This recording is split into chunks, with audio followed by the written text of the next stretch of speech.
Good morning. So today is the day my book, The Last Great Adventure of the PB&J Society, comes out into the world. And so to celebrate, I wanted to talk about, what else?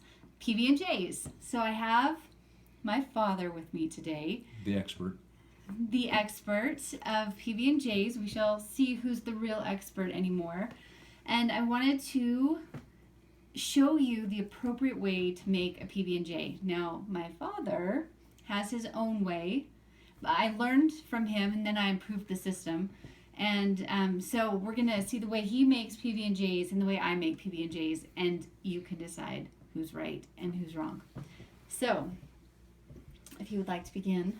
Starting in the 7th grade, I ate a peanut butter and jelly, a meat sandwich, and a cheese sandwich, 6 slices of bread every day at school for 6 years until I graduated from high school.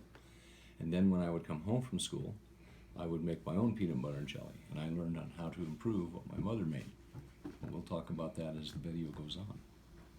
So, first thing, of course, is bread. Now, to make the best PB&J, you would take 2 regular middle slices of bread. No, I only take 1 slice, and it has to be the heel. no ends. And he likes the heel. Here love you the go. heel. Here's your heel. So pull out your heel so you can make your sandwich, right? Okay. So, got my 2 slices. I'm ready.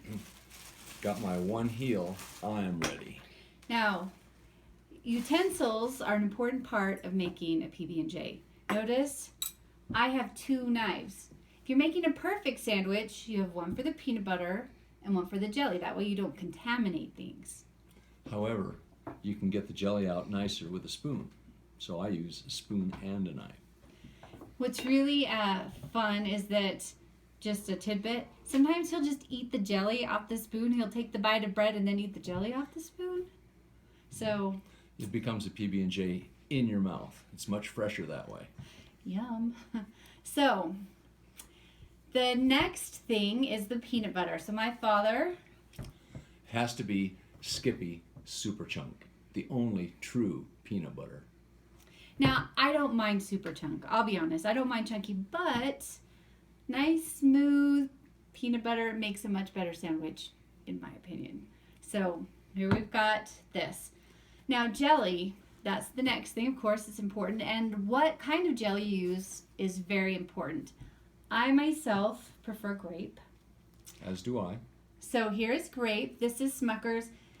The best grape, of course, as everyone knows, is Welch's. But you can use Smucker's in a pinch. And since this one's already open, I will go with this. Occasionally, for variety, however, homemade strawberry freezer jam or raspberry jam is hard to beat. And this, Apricot, oh, see apricot is an abomination. Just saying. So, I'm going to put that to the side, as everyone should. And here we've got options. The only thing worse than apricot is honey. My wife likes peanut butter and honey. It's pretty true. Or you can add banana. That's like another. So, grape jelly. That's the one you want. All right. So, got my 2 slices. We're going to start with the peanut butter. She can't see your sandwich. Oh, fine. I'll set it aside. So, peanut butter. Get your peanut butter. Dad, you got to make yours too. You tend to eat one of these See, things. Skippy, you don't have to stir. There's no grease or oil on the top. Just get a nice. Technically, this is Skippy too. It's just natural. Okay. So when you spread your peanut butter, it's important that it goes all the way to the edges. Absolutely. That's one of the rules. Yes, because if you don't get it all the way to the edges, then you're left with spots with no peanut butter. And that's just no good. Not only that, that allows the jelly places to leak into the bread and turn it purple and make it mushy, and that's also no good. The nice thing about Super Chunk is that the size of the chunks of peanuts in there determines the thickness, so you get a nice thick coating of peanut butter. With Smooth, it gets so thin you can hardly even taste it. However, if you've read the poem by Shel Silverstein about peanut butter sandwiches, you recall his mouth got glued shut because his peanut butter was too thick. So he didn't use Skippy. He's obviously. taking a risk. All right, so we got the peanut butter. Now, if I wanted to use one knife, if in a pinch I only had one knife, then you would need to wipe your knife off on the bread and see, look, it's nice and clean. You never lick it. That's very gauche. Yeah, don't lick it. I only do that when nobody's looking. So, second knife, we get out the jelly. Now I'm gonna pull some down with my knife. I like to smush it in the bottle. That way it's nice and easy to spread, and you get a nice smooth layer of jelly on your bread. That's what a spoon is for, honestly. Smush, smush, smush. One scoop, and see how much easier that is. Plop, plop, and you're done. Yeah. And the spoon spreads it very nicely. Now, I personally don't like to get my PB&Js too sweet, so the thickness of the jelly is really important. Sometimes I have to put some of that jelly back, which is why a second knife is so important, so I don't put peanut butter globs back in my jelly, because that's... You call that jelly? Now that's jelly. Oh, it's way too much, way too much. And besides that, it's already started soaking into the bread. Well, that's the way you eat it right after you make it. See, I can put some back because You I have a put some fresh knife. back? Yeah, that's too much. Too much. But also, the jelly also needs to go all the way to the edges, because if it does not, a nice smooth, see how even that is? No chunks, nice smooth layer. That way, you don't end up with a bite of just peanut butter that's going to glue your mouth shut. So here I go, plop, straighten it out because it has to match perfectly if you want a perfect PB&J. Yeah. You never reverse the slice. You always make sure that they match together. Now the very last thing that's super important is that you need milk.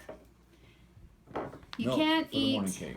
a PB&J without milk. So our assistant here is going to grab the milk for us out of the fridge. You don't take the milk out early. You only pour it directly out of the fridge because then it's nice and cold, just perfect for a PB&J. All my life I used whole milk, 4% butterfat. In my old age, I've conceded that 2% tastes almost as good. Almost. May I? Yes, you may. Thank you. Say when. When. Perfect. See how polite he is. I learned all my manners from him. Okay. All right. Cheers to our PB&J. Cheers. Cheers. And a big bite. Wait. Cheers. Okay. Now notice when I take a bite, the jelly doesn't go smooshing out. She doesn't have enough jelly on her sandwich to have that problem. But when you put on as much jelly as I do, 2 slices of bread, take a bite, and the jelly scooshes out. It falls on the floor. So this way, you take a bite. No squishing.